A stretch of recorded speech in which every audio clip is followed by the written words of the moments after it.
Hi, this is Nancy. Just checking in. Debbie, are you there? I am here. I am here. You are here. Okay, great. Okay, I'm going to share my screen. So we're going to talk about testing your library website. If you've never done this before, we highly recommend it. Debbie and I needed to make some changes to our library homepage about a year ago, and we wanted to conduct a usability study to direct those changes. So this is just, next couple of slides are just some good definitions of what a usability study is. And this is a really good definition. This is really basically describes exactly what we did. And you use it to usability study to test it on users. You just watch what they do and take notes, and then you make changes based on what you observe. Sorry. So these are the steps that we took in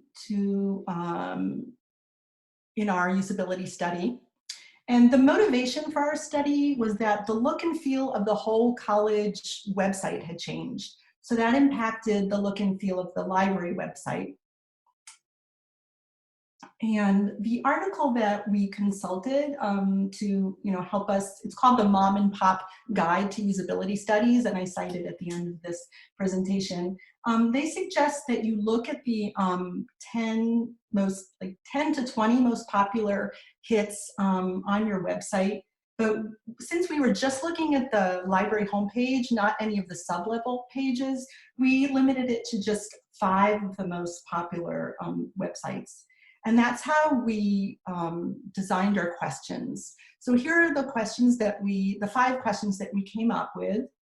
And we were looking for like real life scenarios. So for example, instead of just saying, where would you click to find a book?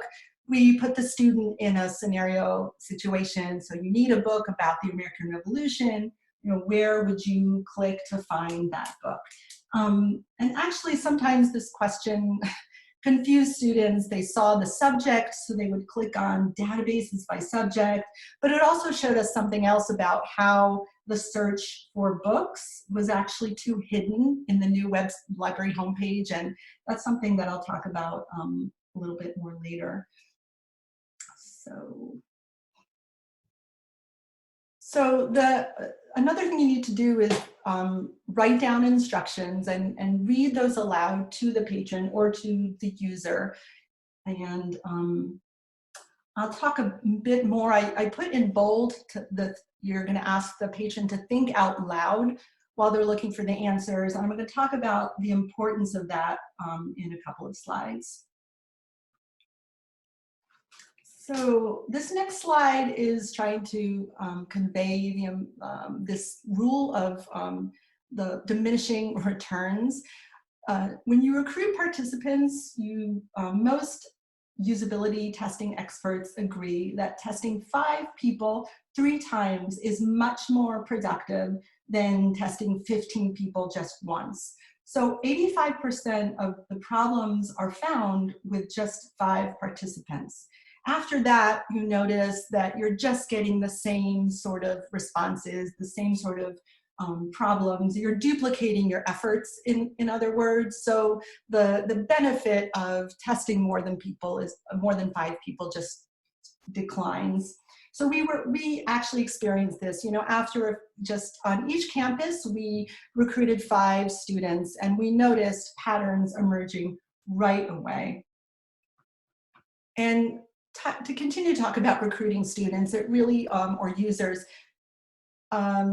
yes, the past presenter talked about if there's food, they will come. It really wasn't difficult to recruit students. I walked around the campus, I walked around different buildings with a laptop and a bowl of food, and then just asked them. And most of our students, just sort of a side note, preferred the healthier snacks.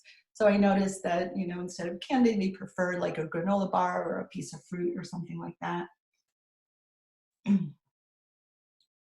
So it's important to create a relaxing environment and tell the students about how long it would take.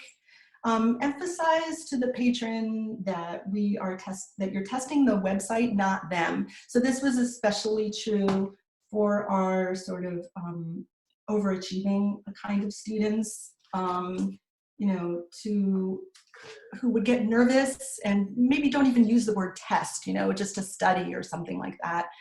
And so I really wanted to emphasize, again, this think aloud is try to explain what that is to a student.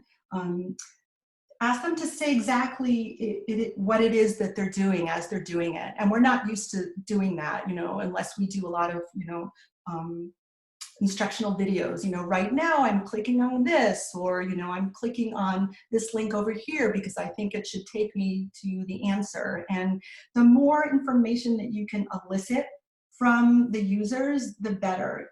It'll also give you more compelling data to work with. When a student says something like, for example, I have no idea what I'm doing here. That's good. You know, that tells you that it's a real obstacle to find what they need. It's also important to resist the temptation, and for librarians this can be tough because we're helpers, we're natural helpers. Resist the temptation to tell the student where to click to find the answer. And you can always say, look, I'll let you know afterwards, just because, you know, you can reveal that later. Okay. So then you want to be able to evaluate your results. Look for, as I said before, look for patterns, look for common mistakes that students are encountering. And the problem that we saw emerge most often was that students were not able to find the link to the book, to find books. So that was, you know, something that we just saw emerge again and again. Look at the transcripts, you know, from your notes. Look for common language.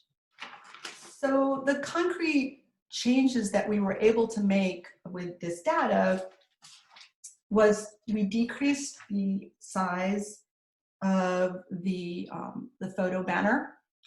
There was a big banner, a photo of the libraries at the top of the page, and it was obstructing the view of many of the links that were really important to our students. So we also noticed, and this is that many students were using left-hand navigation when they were looking for links. And so that actually didn't do anything to change our website design. It was just, for me, it was an eye-opener. For Debbie and I, it was an eye-opener because we realized that's where students are going. So personally, for my instruction, I modified my instruction to go with that tendency, you know, now that I could see where students were going. Nancy, it also changed how I think we made some of the buttons smaller because we thought we were making things so obvious and they weren't clicking on the obvious button things. They went over to the left hand, you know, things that weren't that clear. So we changed that a little bit too. Right, yeah. Yeah. Yeah, absolutely. So we retested, because you have to find out once you make the changes, do they work? So the following semester, we retested with a new group of students, 5 on each campus, again, different students, and it clearly made just the biggest difference, you know, one small change. And it wasn't, we had to advocate a lot, you know, because a college library is a big institution, so we don't have complete control over our website. So our director had to use the data that we had collected to advocate for those changes, because even the library director wasn't able to make the change in the size of the photo at the top of the page, for example. He asked us, you know, please, I need your report, you know, to really be like thorough so that I can advocate for that change, and so that we can see that we need to make that change. We also, in this usability study, even though we were looking at problems at the library homepage, we did see that there were problems on sub-level pages, and Debbie and I really were made much more aware of these issues, and that was a good thing. That wasn't something that we're ready to change at this point. The library director just wanted us to look at the library homepage, but it's certainly something that we're thinking about, that we want to do in our next usability study, to be able to make these improvements so that the bottom line is that our students are accessing the information that they need and that our website is more intuitive. So I really want to emphasize that data speaks, knowledge is power. We were just being able to document these kinds of things from our patrons, from our students, you know, our main group was really, really powerful, really compelling, and it can really make a difference. So these are the sources we consulted, and if you have any questions, we can be reached at SUNY Orange.